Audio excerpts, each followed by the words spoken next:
Howdy folks, Ben Gregory here and welcome to the Halftime Offload. This is your semi-regular rugby wrap of all things junior rugby across New South Wales, be it schools, country or Sydney Juniors. And joining me today is the General Manager of Sydney Junior Rugby Union, Shane Williams. Welcome, Shane. Thank you, Ben. Nice to be here. And so, Shane, you're pretty fresh in the Sydney Juniors General Manager role. Very fresh. Yeah, it's I think we're 4 weeks in now. Baptism of fire, straight into it. So, yes. Very fresh, very new. Start of season is always a bit challenging for comp administrators, withdrawals and dispensations and every other thing going on under the sun. Has this season been any different? I don't think it's been any different, Ben. You know better than most. We've got our grading days under our belt, draws being done, grading's being done, minis rugby draws to come out. So it's all happening. I don't think there's anything new there as how hectic it is. So tell me, you've come from the mini space into the general manager role. Let's just focus on the mini space. You're still helping out there at the moment? Still helping out there at the moment. So at the moment, I retain the draws, helping out our new minis and marketing manager, Alexis. So I'll be hanging on to that for the remainder of the year and helping the mini space out and keeping them growing. And look, I'm hearing some really good things about the numbers in minis at the moment. Tell me, what are the numbers like for this year? Our mini numbers so far are really good. So we're at this stage we're up by 15% on last year. So that's a massive growth. But any growth in minis at the moment is a very welcome sight compared to where we've been in the last few years. And can you find any sort of specific reason for this growth? Look, at this stage we haven't really gone into it, but I like to think that the tri-tag that we introduced last year into 6s and 7s has had a major impact in that. It's been received really well by parents, so I think that has a real lot to do with it. Yeah. Look, the tri-tag product, if you haven't seen the tri-tag product, I'd suggest you get out and watch a bit of it live. It'll take you 2 or 3 minutes for you to see the rugby within this non-contact form of the game. And congratulations to Mark Gasnier who invented the tri-tag game. And we've rolled it out across Sydney Juniors last year, and we've just had a state champs here across New South Wales Juniors, which involved both clubs and schools in early March, and that was a big hit.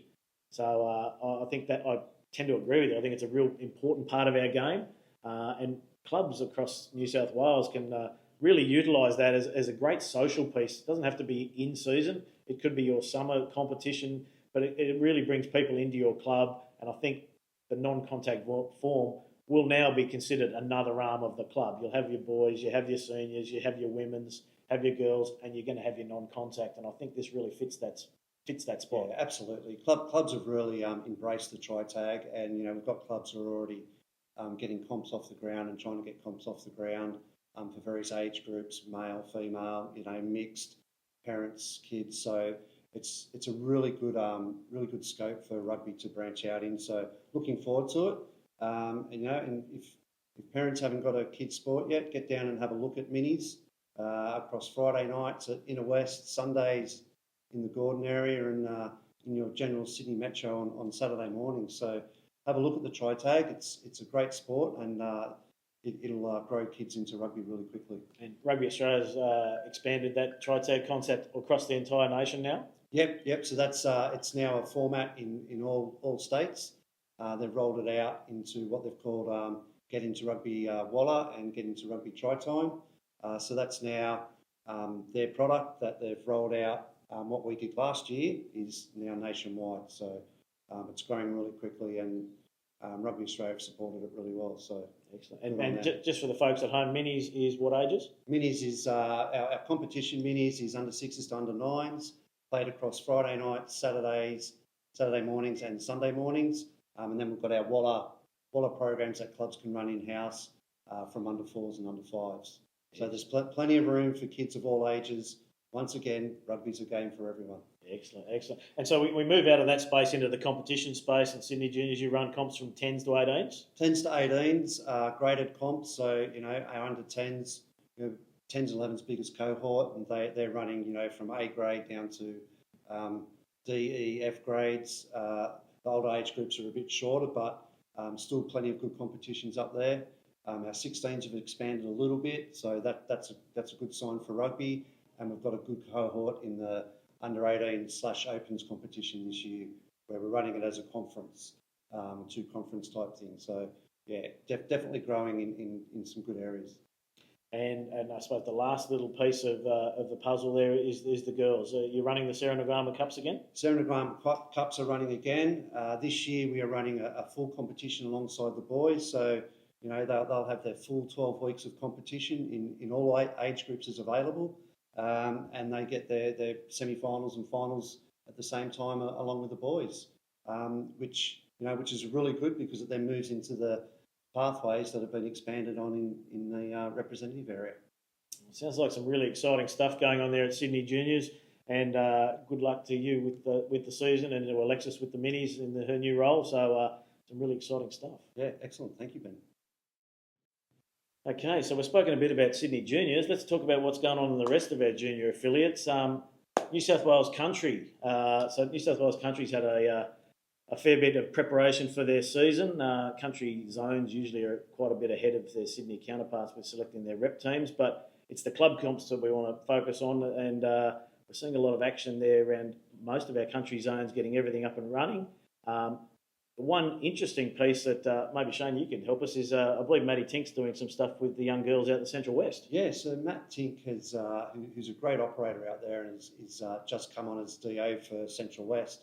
He's put together a girls competition for the under 14 to under 16 bracket for girls for about a 4-week competition. Yeah, so that's great news there. It's great for country rugby. Matt Tink is a massive supporter of girls rugby and has done a lot in the Central West, Kinross and other schools in getting girls rugby up and running. So that's massive for Central West and country rugby with the girls program. Yeah, look, we'll touch a little bit on the girls' pathways a little bit later, but that's a really good initiative by those guys out there to get more girls playing the game. Absolutely. And that flows through to other things that have been going on in the bush. We just had the Coffs Coast Challenge up at the Mid-North Coast. That sort of coincided with a festival of rugby with the Japanese team touring and coming out and playing against the Australian Barbarians. From all reports, it was a fantastic, not weekend, but a sort of almost a week-long festival of rugby. Yeah, there was a lot of on our community WhatsApp chat. There was a lot of photos being posted, a lot of positive comments. So yeah, it sounded like it was a really great experience up there. And if you're ever up that way when it's on this time of year, get up there and have a look because it's a massive weekend of great rugby. Yeah, country rugby is great part of our game. And if you're out in the bush and you're not part of your local rugby club, I suggest you get in there. Great community feel, and they do some wonderful work. Speaking of the bush, and it flows into our next topic of schools, I guess, is the Tas Carnival was on just recently, and I believe they had a record 66 teams compete up there in Armidale, which is enormous for our game. Yeah, the Tas Carnival's always been a big one for our country rugby, and definitely with the schools entering teams. So to see that, growing to its former glory is fantastic. Not only for rugby in general, but once again, definitely good for country rugby. Yeah, I think they had teams from as far south as my hometown, Wellington. Congratulations, the Redbacks, and all the way up into southern Queensland. So there was teams from everywhere. St Pat's, I believe, took out the Spirit of Rugby, which is their award for the team that was the nicest over the weekend. So well done, St Pat's. Yeah, well done, and once again, well done to the Tas organisers for creating another great competition this year, and it's great to see it's growing. Yeah, so the rest of schools rugby is obviously starting. You've got a lot of CHS, CCC, ACES trials all occurring at the moment, and the sort of the other schools competitions, GPS, CAS, ISA, all getting underway at the moment. There is some exciting stuff happening with the CAS and ISA. Shane, you want to tell us what's going on there? So there was a deal struck towards the end of last year where the ISA and CAS are going to combine this year for some for a few rounds of rugby, and they're going to grade them, I believe, into 2 tiers.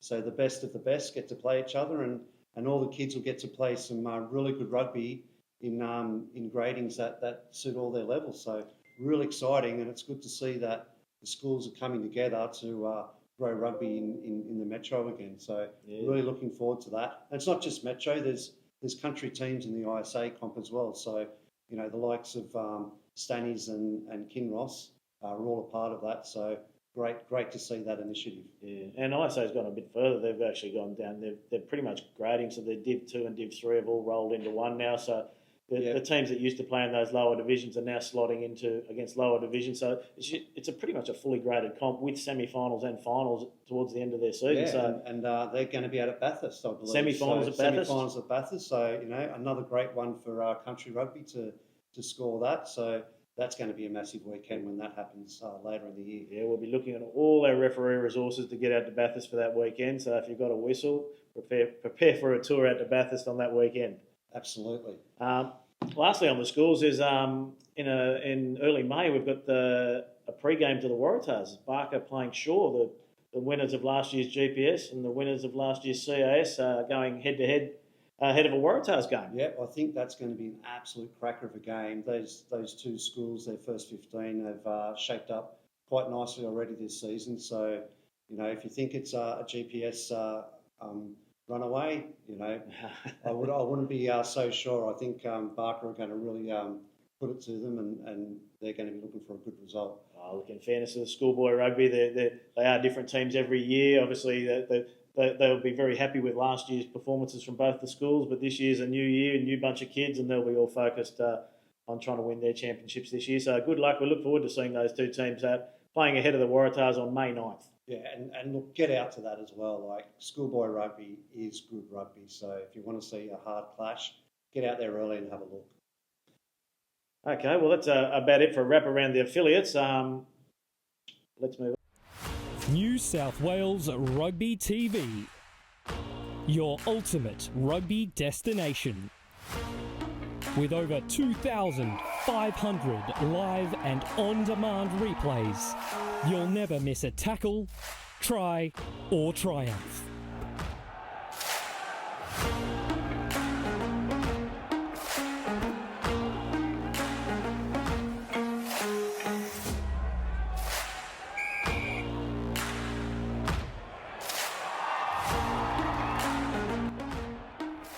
Watch anytime, anywhere, on any device. From grassroots to grand finals, we bring the action to you. Subscribe today at newsouthwalesrugbytv.com.au. Okay, so let's move on and talk about representative rugby, and obviously the signature event for New South Wales juniors is the Peugeot Junior Rugby Championships, proudly supported by the Rugby Club Foundation. And we've got some exciting new venues this year, which will be a real treat for some of the kids who get out and about around the state. State champs we try to take to a lot of the regional areas. Everyone loves a rugby tour, and there's no better tour than the June long weekend and going to the state championships. So this year we have a new venue in Taree doing the under-12s, which will be really exciting for our kids to head up mid-north coast, just not too far out of Foster-Tuncurry, so there's plenty of great accommodation and good facilities up there at Taree. So we welcome them to the New South Wales Junior State Champs family. And our traditional venues that we've been to for quite a while, in Orange doing our under-13s, Dubbo's doing our 14 boys and girls, Maitland doing our 15s, and then the 16 boys and girls in Sydney at Eric Tweedale Stadium out there at Granville. And the under-18 boys and girls will be at St Luke's Ovals there at Concord, hosted by West Harbour. So some exciting stuff there. And we're seeing a lot of district teams and zone teams being selected now to join that pathway. And that is the beginning of your rep journey, for want of another term. And normally that journey will head to a Sydney or a country team and then head off to a New South Wales or a Waratahs team. And it's predominantly over the past few years been for the boys, but last year we picked our first ever under-16 and under-18 girls teams. They had games against Western Australia last December. And this year we're pleased to announce that we're going to be announcing an under-15s girls team as well as a 16s and 18s to be chosen at the end of the season. And they'll be playing games in October against Victoria and the ACT down in Wagga. So some really exciting stuff for the girls. But the key point is you need to be part of the pathway, and the pathway starts at the state champs. So if you haven't trialled for your zone or district, make sure you do. And if you do trial for your zone or district and you don't make it, there is the player pool which is your second chance to put your name down, and perhaps there's a district who might be lacking a few numbers who will come to us and say, I need a prop, a winger and a halfback, and we'll delve into the player pool and find them players who want to be part of the state champs experience. Now, Shane, you've run the state champs at Maitland for us the last couple of years. Yeah, so I did Maitland last year. I'm going back there this year for the 15 boys. I quite like the 15 boys, an exciting this group, because the Gem Blue gets picked out of this as well. So there's a lot of great rugby, and the boys are playing for some quite high honours. So they don't hold back. So it's really great rugby, and the New South Wales high performance guys get up there and they do their selections. So for the 15 boys, it's really important that they get into their club rugby, get into their trials, and put their best foot forward and get up to Maitland. And the Maitland Rugby Club up there, they are brilliant. They run a really good weekend, and they host us and look after us really well. So looking forward to it again this year. Yeah, look, all our venues are very good. I'll be based out of Dubbo this year, but all our venues are fantastic and run by really fantastic people. So thank you for all you host venues that put your hand up every year to have our state champs. It is our signature tournament, and is with over 200 teams across 10s to 18s. It's easily the biggest rugby carnival in the country. Now, part of the journey here is if you're in the 12s and 13s, you play for a state championship. That's the pinnacle of where you go. But once you hit the 14s, that's when the personal representative stuff starts, and they start picking teams for Sydney and country, and they all head off to a city country game in late July. But we do have some exciting news, which Shane is actually a part of. We in our under 14 boys and girls, normally we pick a Sydney red and a Sydney blue team, which will then go off to the regionals to play in some games, and they pick the final Sydney team. Country do the same thing with black and gold. But we are going to take, once those four teams are chosen out of the state champs by the selectors, we're actually going to pick an extra team, which will be a New South Wales Juniors development team in under 14 boys and girls. And that team's going to go down and play a tour in South Australia to play against the South Australian and Tasmanian teams. So there's a really fantastic opportunity for those kids who might miss out on Sydney and country in the under 14 space to get an opportunity to go down, wear a New South Wales jersey and play against South Australia and Tasmania. And Shane, I believe we've selected you to be one of our coaches. Yes, I've been very lucky to be selected as coach of the under 14 boys heading to South Australia. So really looking forward to that. And I know that the girls coaches have been selected as well. So we've got a really good team heading down there across the girls and the boys format. So I think it's going to be a great opportunity for those players who've just missed out on the first two teams to still put their best foot forward and give it a crack, and show what they can do in a representative format. Oh, look, it's really exciting, and one of our ethoses here at New South Wales Juniors is to try and support and expand rugby outside our boundaries. So the taking of a team to give South Australia and Tasmania meaningful games as well is a really important piece of this. And it's just ahead of a Lions game on that weekend, so it's all part of a big festival down there in Adelaide. So really exciting stuff for our under 14s who just miss out on those Sydney and country selection teams. Part of the regionals, which I just mentioned, it's the next level. So when they pick the teams out of the state champs, they go off to what we call the regionals, which will be at Camden on the 5th and 6th of July. And they play round robin games there, which they then pick the Sydney and country teams out of. Now, traditionally, it's been 14s, 15s, 16s across boys and girls, but there's a slight change this year with the girls and the 16s and 18s girls will be going to a new tournament, which is the Australian Schools and National Junior Championships up on the Sunshine Coast from the 6th to about the 14th of July. And that's just adding into the old Australian Schools tournament and bringing an entire national tournament to run alongside of it. So, Shane, you're sending a couple of teams up there? Yeah, we're sending 16s and 18 girls up there, which is really exciting. It's something new for them, and something the girls have been looking for a long time. So, it's really exciting that we can get the girls' pathways moving along even more, and that's going to be a great competition. And those 16 and 18 girls who get selected for that are going to be in for some great rugby. Yeah. And New South Wales Country is doing the same, sending their 16 and 18 girls. And you've got the same happening in Queensland with Queensland Country and Brisbane Juniors. So it'll be a big festival of girls 15s rugby. Now, that doesn't change the format of the sevens that Australian schools have always run. The 15s will start at the beginning of the tournament, and then when they're finished, 15s finished, the sevens will start. And then we've still got the traditional Australian schools 18s, and there's a Division 2 of the 18s, which our New South Wales Barbarians will be moving into. So some really exciting stuff happening up there, up on the Sunshine Coast. Now, those games, particularly for the girls, they will be the feeder games into our New South Wales program. Yeah. So that's really exciting, and the young girls who are coming through the program and the pathways really need this. So they're going to have a big shot at getting into our New South Wales squads and get to increase their game and play in some national comps.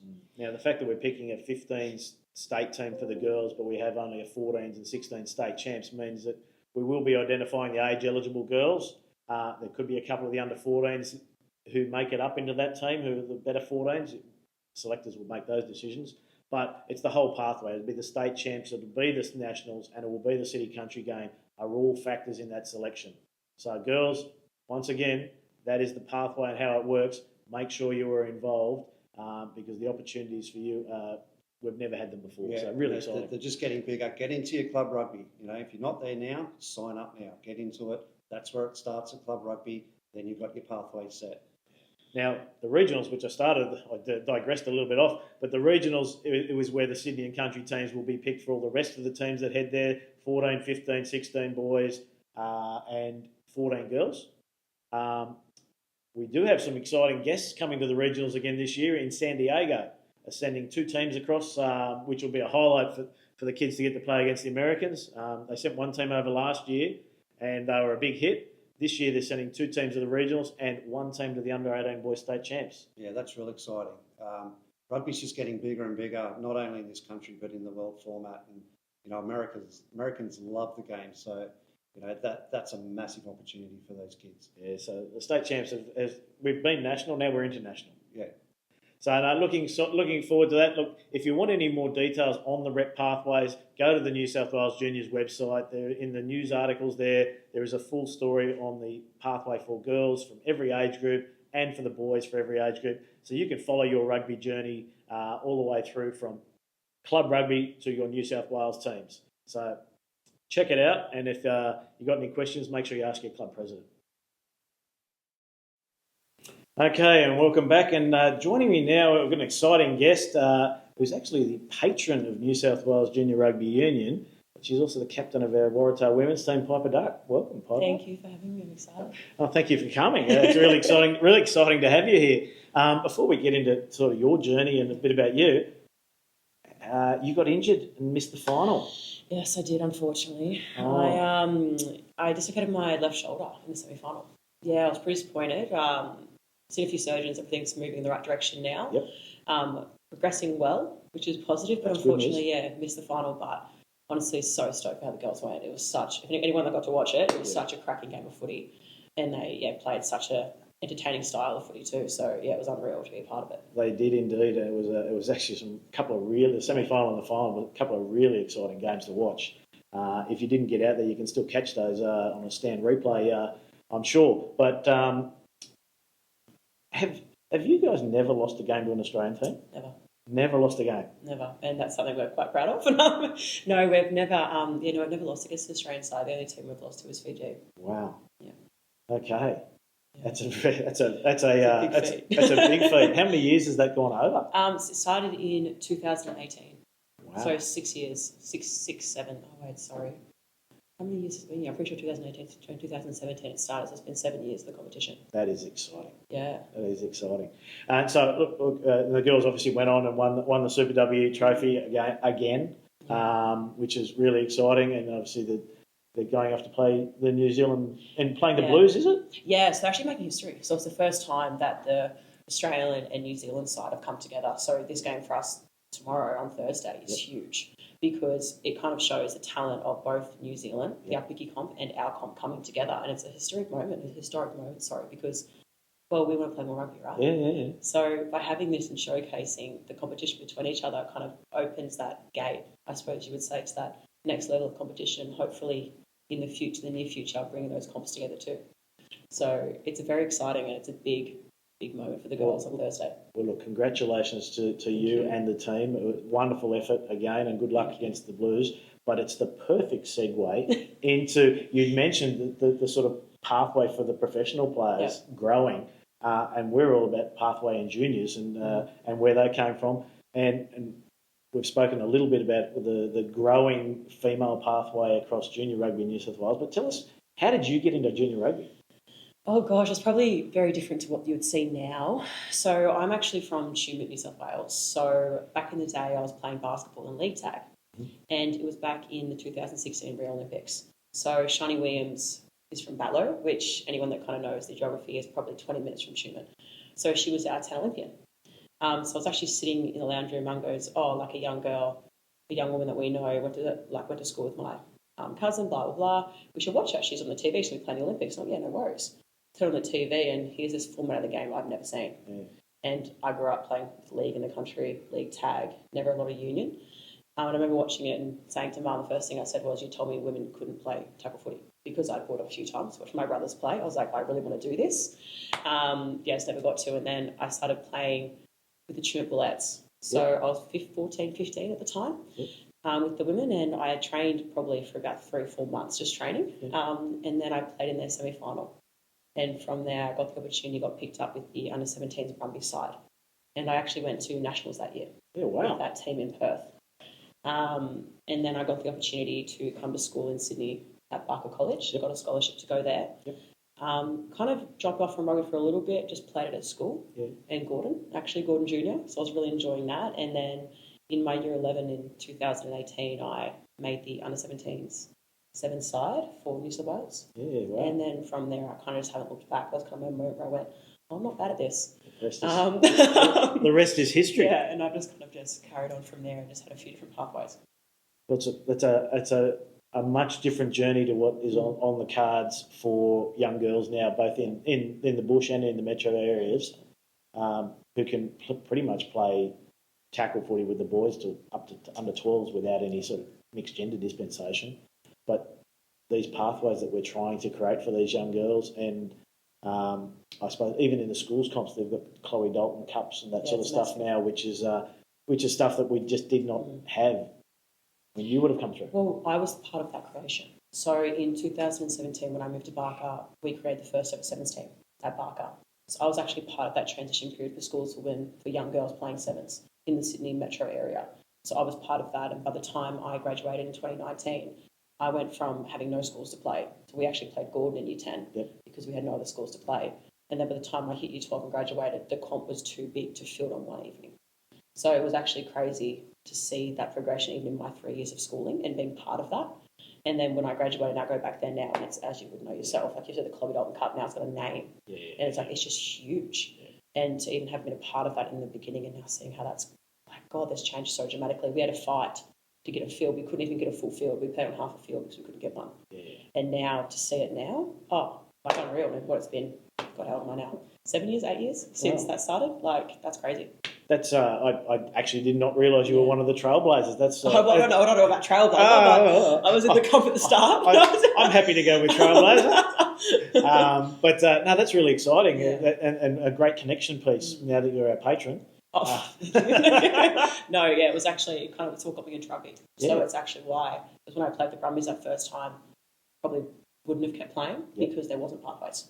And I didn't know how else to play the game, especially moving away from home. I just didn't know the opportunities. And then when it started school, I was playing basketball. I actually initially I said no to playing. But then because the opportunity was there and it started up, I went, it kept me in rugby. It's why I played. So it's actually massive in my journey as to why I'm playing now, because I got the opportunity to. And we see a lot of our young girls who maybe are not au fait with contact at the start, and they might start with sevens. How did you make the transition from sevens to 15s, or was it just bang straight into it? No, it took me a while. It took me a while to accept it, I think. No, because obviously I went from league tag to sevens, and it was probably more of a stigma in my family as well, like going from into heavy contact as well at the time. And also for myself, I love that fast format of the game. And people used to always ask me, oh, what's better? And I went, they're completely different. You can't compare them. Like, yes, all the fundamentals and the foundations are the exact same, but they're kind of different formats of the game, and I couldn't compare them. But the way I kind of made the transition, I played 10 to 12 in sevens, and then heading into year 12, I actually got I started playing Sydney Uni in year 12, so I got more exposure to the 15s. Didn't play, but got exposure to like the Emily Chancellors, Grace Hamiltons, Illy Badavasang, who now, obviously, really good friends of mine, but at the time were kind of my idols. So I look at them, oh, look at them playing that game. Oh, wow, that's crazy. Like, and like the Serena Guamas and stuff. And yeah, so I got exposure to it. And then I played A1 sevens in year 12. So I was travelling around during my HSC, and I got a call just from Dwayne Nestor. I was sitting in the boarding house at school studying for my HSC. Didn't know, I'm going to be fully honest, at the time, didn't know who the head coach was, didn't know who Dwayne Nestor was, knew nothing. And he goes, oh, hey, mate, it's Dwayne Nestor. And I actually went, oh, that's great. Like, lovely to meet you. Who are you? No idea, because I just had no, like, I was in the Aussie Sevens pathways. So I was with, John Minetti and stuff, didn't know who Dwayne was. And he explained the situation and goes, look, we're taking a Wallaroos A side to Fiji. We would love to take you as a back rower. I had no idea what a back rower was at the time. So I initially said, well, I'm not silly enough not to take this opportunity, because even at that age I understood this is an amazing opportunity that does not come around often. And I understood that. So I said to him, look, let me look at my HSC, let me make a few phone calls and I'll get back to you. I actually called my rugby dad, Manny, at the time, and I said, hey, this is what he said, what does this mean? He's explaining it to me, and I decided to take the opportunity. So I went to Fiji, and from there I got back, graduated, and just went into the Waratahs from there, and then started playing at Sydney Uni as well. And I would say through actually full circle moment, Chris Deleuze is now the Wallaroos attack coach. But back then in 2020, he's the first 15s coach I had at Sydney Uni. So he actually taught me how to play 15s. Wow. Yeah, so it's pretty full circle moment. He got that role. But yeah, I just learned how to love the game probably through Sydney Uni. Like, club for me was massive. Yep. It gave me the love for the game because I was still quite nervous of the game. Yep. But through club and through community, I kind of went, 15s is the game for me. Like, I still love sevens, but the community I found at 15s is kind of what sold me. And then the way the game is so expansive, you can just play, and if it's 80 minutes to play rugby, oh God, love it. I train. Like in sevens, you warm up longer than you play. Whereas in 15s, I was like, I can just play 80 minutes of rugby. Like, that's crazy, right? So, yeah, sorry, that was probably a bit long-winded, but that's kind of my journey. No, it's fantastic to hear. I actually think the young girls who will be watching right now will get so much out of what you've just said. And I'm sure there's a bunch of relatable moments to them along their journeys. And they probably don't realise that some of the trials that you had to go through, they don't have to go through it anymore because the pathways are now built. So we mentioned a little earlier, there's a 15s, a 16s and an 18s New South Wales team this year, which is the first time we've run an under 15s a New South Wales team, and they're going to play Victoria and ACT in October. But those opportunities, like, we've only just started New South Wales juniors teams last year. So it's growing and it's building, and the opportunities for the young girls. But just to hear you talk about how you saw sevens and how you moved to 15s, I'm sure there's some girls out there that will really take a lot out of that. Look, no, thank you for that. It's really great. It's just, I think it's amazing. Even hearing you say that about the New South Wales teams coming through, that's huge. Yeah. Like, for 15s, and it's just growing so crazy. And I think, like, I talk about what I've been through, but then I reflect on who's come before me and what they've gone. It's just so special to see. Yeah. And I think I don't want that value lost, because it's just the way the game is growing and the pioneers like that have come.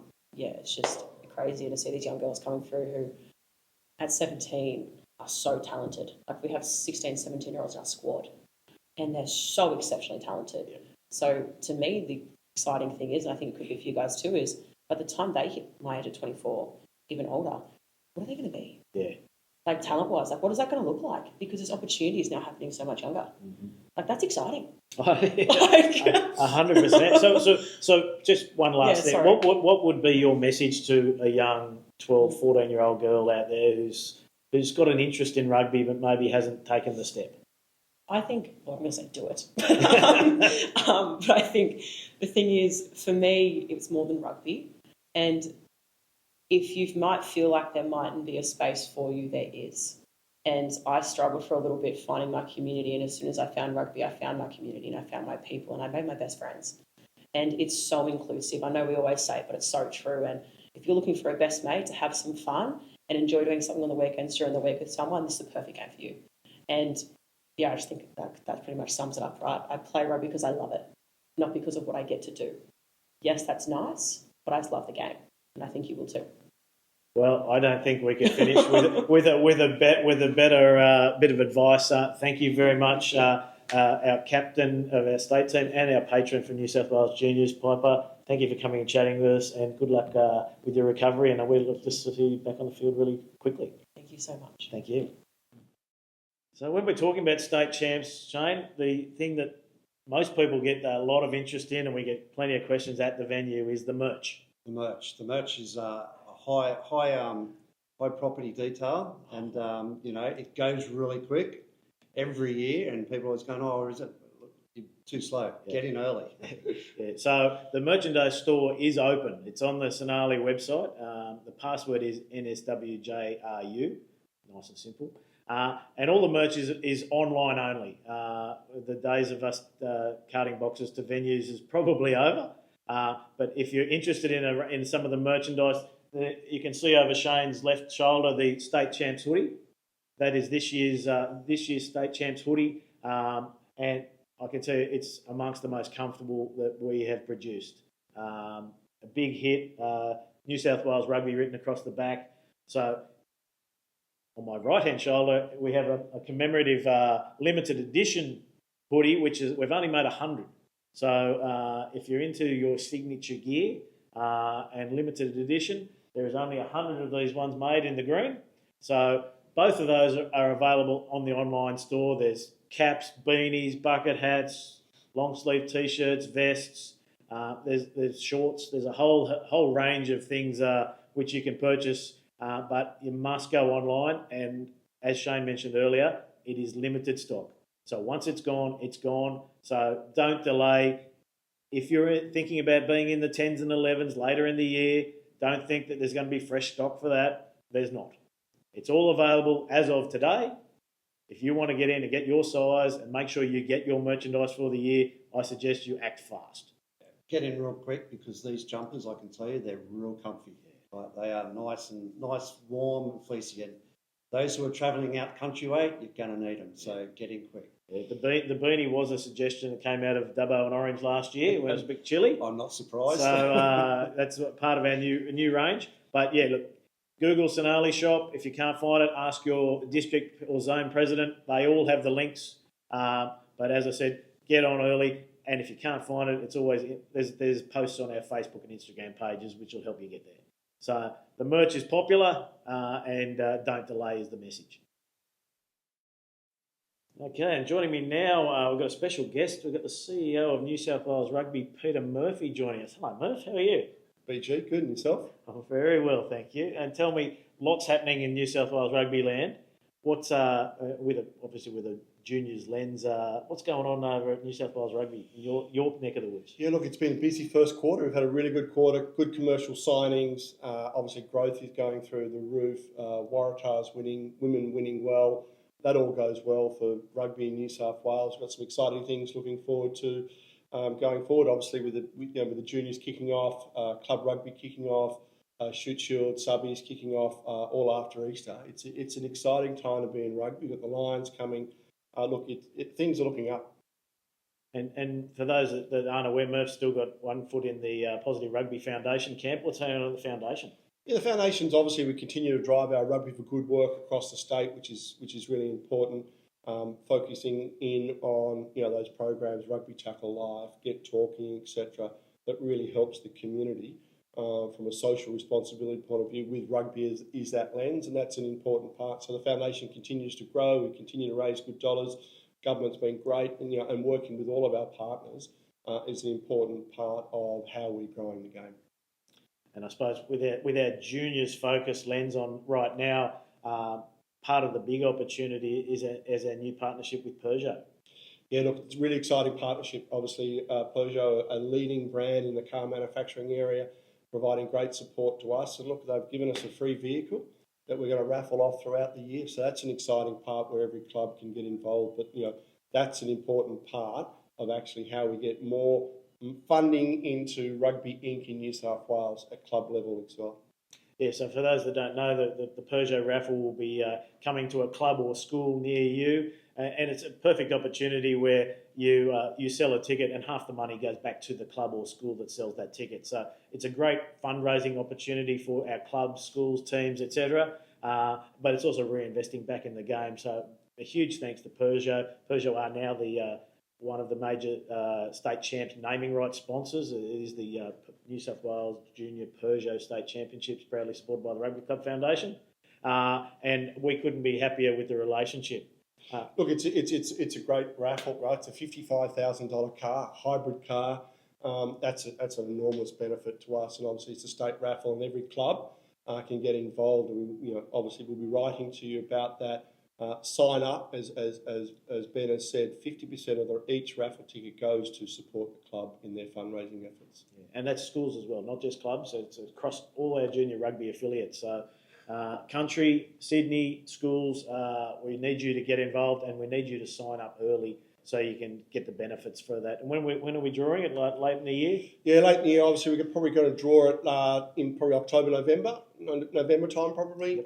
Giving every club an opportunity to sell those tickets is important. I just want to also touch on the Rugby Club Foundation, the level of support they give to rugby in New South Wales, particularly with the junior space. We can't thank them enough for the work that they do.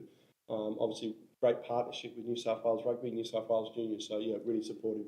I can't echo that enough. The board and Lisa have been great supporters of juniors and grassroots rugby for many years, and the benefits that they give to our zones and districts is just second to none. So huge thank you to the Rugby Club Foundation.